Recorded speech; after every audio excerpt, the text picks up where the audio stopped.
Hey guys, welcome back to my channel. This is yesterday we did binary search. Yesterday, so we finished binary search. Today we are moving on to a way of solving problem called backtracking. So what is backtracking? Backtracking is simply, let's say that there's a maze and then you reach a dead end. Um, an exhaustive search, so like a brute force way of solving this, will be going back to the beginning and then um, just going towards the solution again. So you're exploring all solution space, which is not efficient.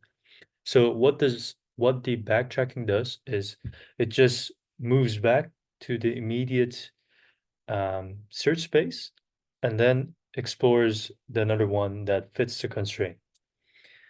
So for instance, also, if you're supposed to find a letter, and this letter is a non-vowel, so there in the letter in the alphabet, there's vowel and non-vowel, right? So we have to find this letter, this specific letter, a target letter that is a non-vowel.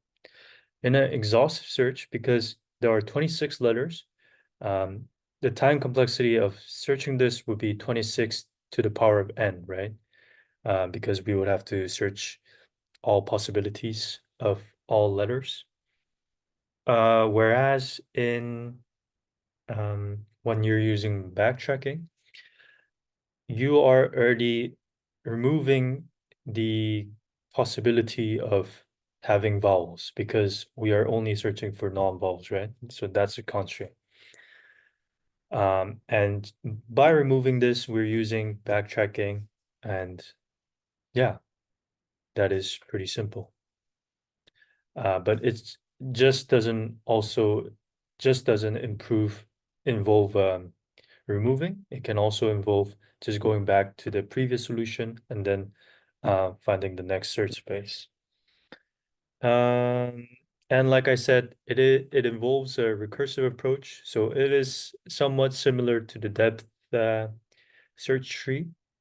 So if you see a tree type of question, you should think if the backtracking could be used.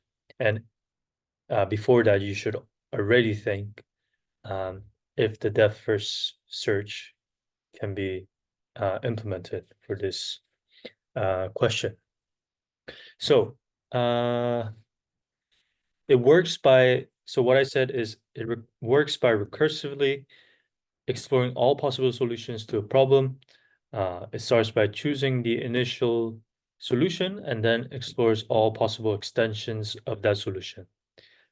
So it's from basically from a tree. If an extension leads to a solution, then the algorithm returns that solution. If the extension does not lead to a solution, the algorithm backtracks to a previous solution and then tries a different extension. Um, One example is the maze that I just told you guys about. Another example could be Sudoku, because Sudoku also you have to fill in the line with the possible list of numbers. But yeah, I'm gonna share my screen. I forgot to share my screen.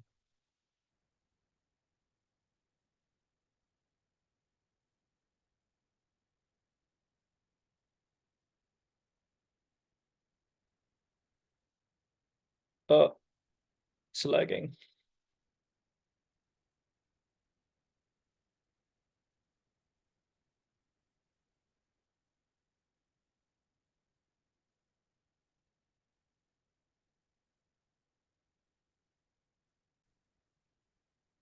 Okay, so when I was trying to share my screen, this damn laptop crashed again. So I'm trying to share my screen again, and this time it works.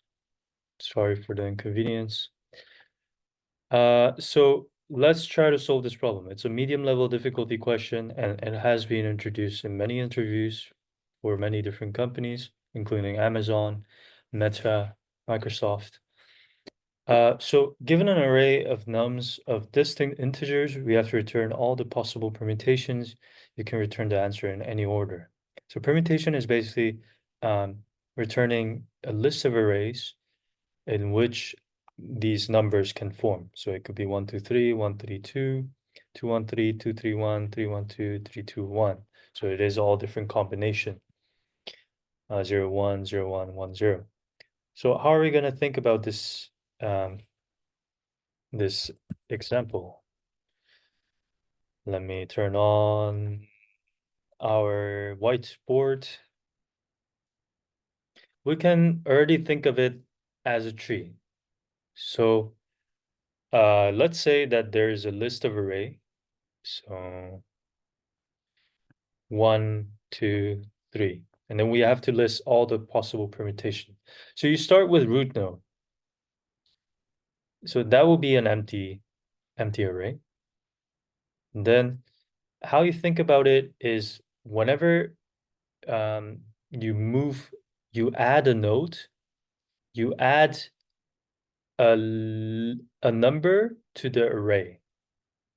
So that's how you think about this recursive approach and this backtracking. So for instance, we start with 1.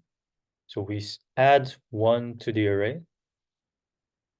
And then we have two options, right, from 1. Because 1 is already removed, we have only 2 and 3. So we add 2 to the array. And then for this one, we add 3 to the array.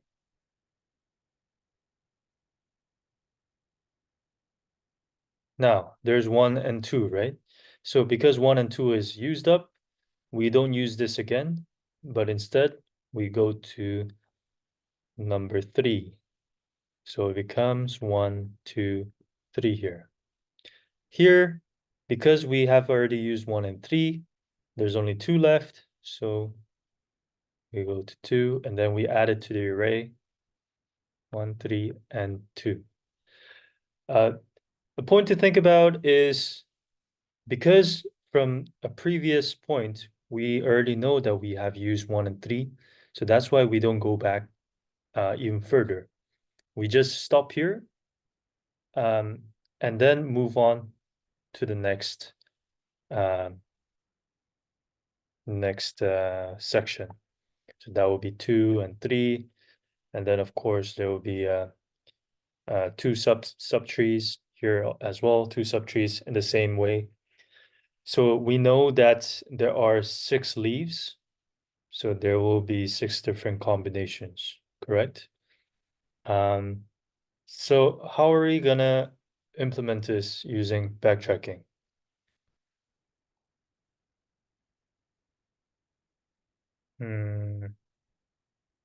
Where's our code? Yes.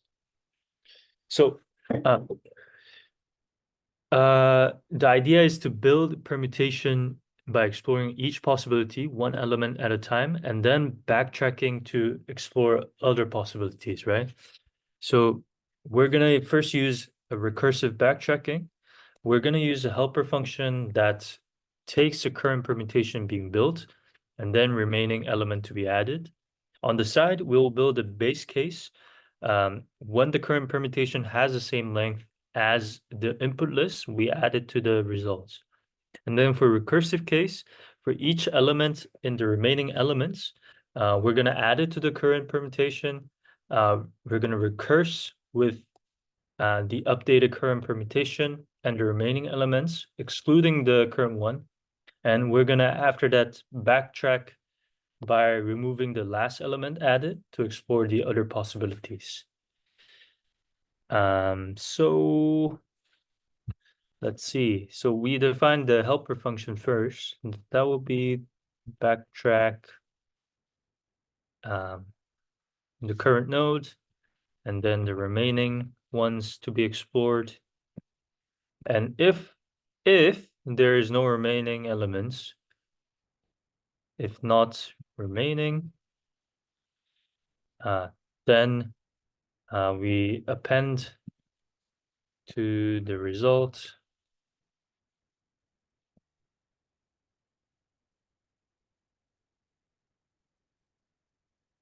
and we return.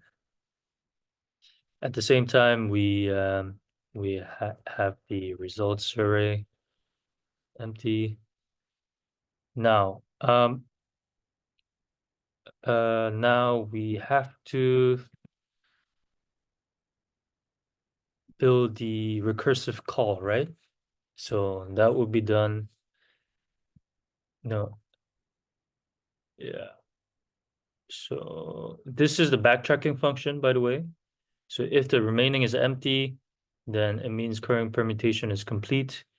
So it's added to results. And for each element in remaining, it is added to the current permutation, and backtrack is called recursively. So this is already a recursive function.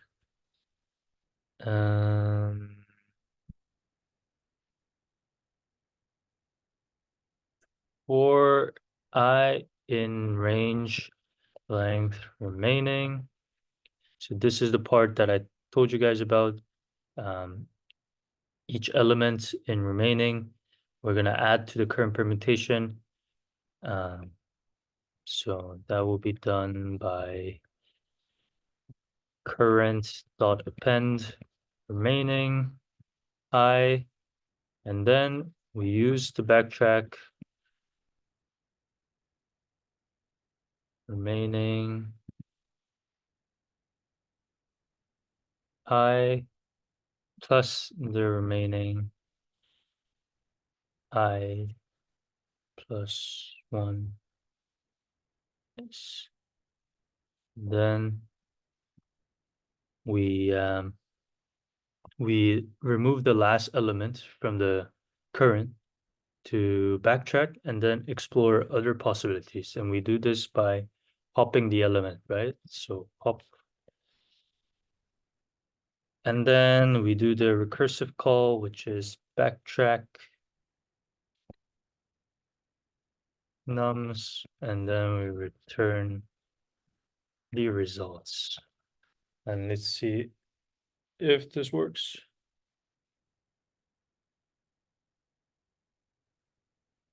Unexpected indentation.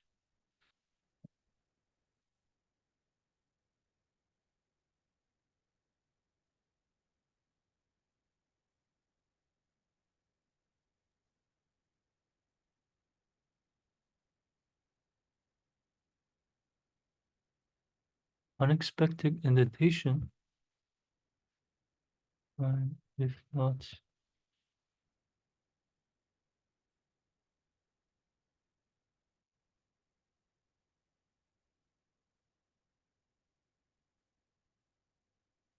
it wouldn't work because I just put space now. Really. What's wrong with indentation? For I in range length remaining current the pen remaining I.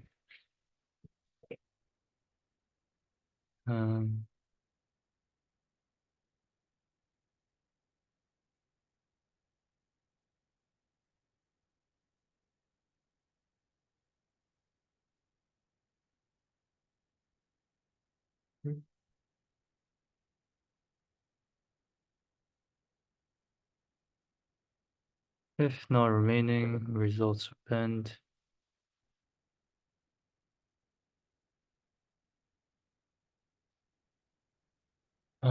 Just 1 second.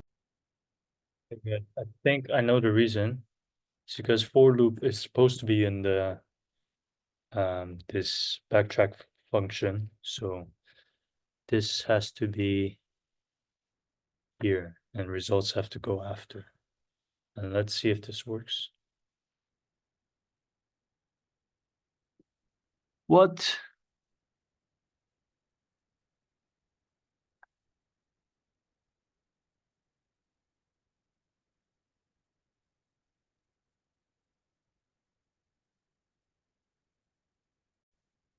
All right, guys.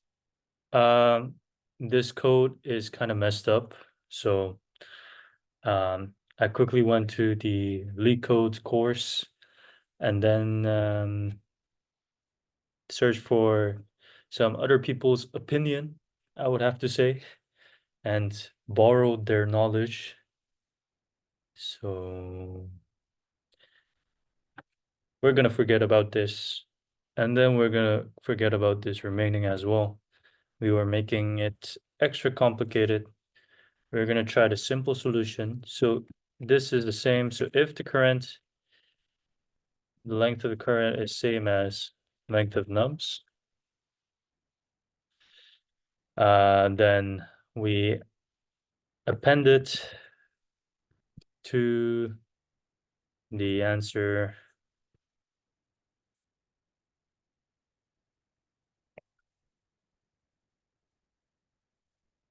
So this means that if there's no more permutations to explore, right? And then we hit the leave. Then we're gonna leave this empty list here. Now, for num in nums, this is the actual recursive function. So here we're moving on to the next node, right? And then seeing if the number is not already in current, then we know that we haven't used that number to put into our array before, and then we can move on to that node, right? So not in cur, then we can append it to the current permutation. And then after appending, what do we have to do? We have to go back to the immediate permutation that we didn't explore before. We did explore, but where we started from. So that will be backtrack current permutation. And then after that, we're going to move on to the next leaf. So we're going to do that by removing the last element, and that will be done by pop. So that is kind of similar with the answer that we did. And then we're going to do the backtrack here, then return answer. And then let's see if this works. Okay, simple. Oh, come on. I need to upload this.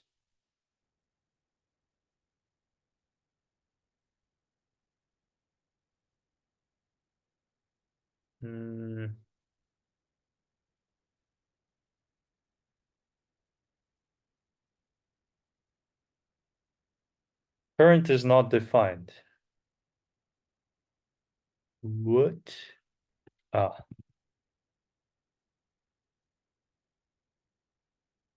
cur, cur. Let's see again. Yes, guys, now it works. We can see all the permutation for each test case. So this was very successful. I would say Leetcode is God, but I believe it's sometimes nice to see some examples from other people if you cannot solve it by yourself, especially if you hit the dead end, because then you have to use backtracking, right? So instead of using backtracking, we get inspired by other people's opinions or codes. Anyways, guys, that was it for today. It was a concise explanation of how the backtracking works. So we use it using depth first search and by using recursive calls. Tomorrow we're going to explore when there are more constraints and how are we going to tackle it with backtracking. And yeah, thank you guys all for listening. And if you guys have any comments, leave it down below. And yeah, I'll see you tomorrow.